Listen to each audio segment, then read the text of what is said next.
سیاستدان تو بدنام ہوتے آئے ہیں مگر افواج پاکستان یا خفیہ ادارے ISI کو پاکستانی میڈیا میں مقدس گائے سمجھا جاتا تھا،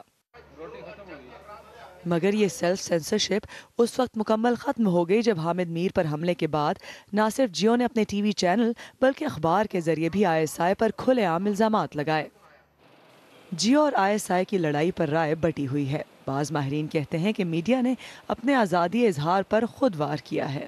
ایک ہم پہ مہربانی کی ہے قوم پہ کہ جو اس کی آزادی، میڈیا کی آزادی کی مہم چل رہی تھی، اس کا پینڈولم ادھر تک پہنچا دیا جہاں سے مجبور ہو گیا واپس آنے کو۔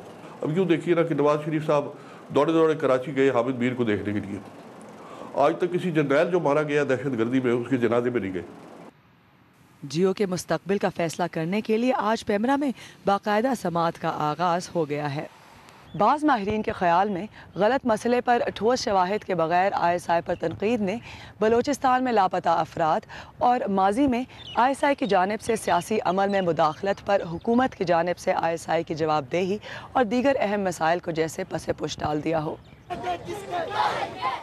تو بعض کے خیال میں ISI نے اسے انا کا مسئلہ بنا لیا ہے اور نظریاتی طور پر قریب سمجھے جانے والی مذہبی جماعتیں ISI کے حق میں ریلیاں منعقد کر کے معاملے کو بلا وجہ طول دے رہی ہیں، جس کے نتیجے میں تجزیہ کاروں کے مطابق سیاسی اور فوجی قوت میں تناؤ بڑھ رہا ہے اور ملک میں سیاسی بحران کی سی کیفیت ہے۔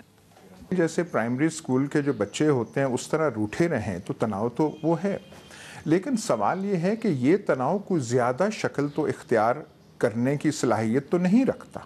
اب میرا خیال ہے کہ کوئی فوج یا حالات ایسے نہیں ہیں کہ فوج کو اجازت دیں یا حالات اس طرف چلے جائیں کہ فوج دوڑی آئے اور قبضہ کر لے۔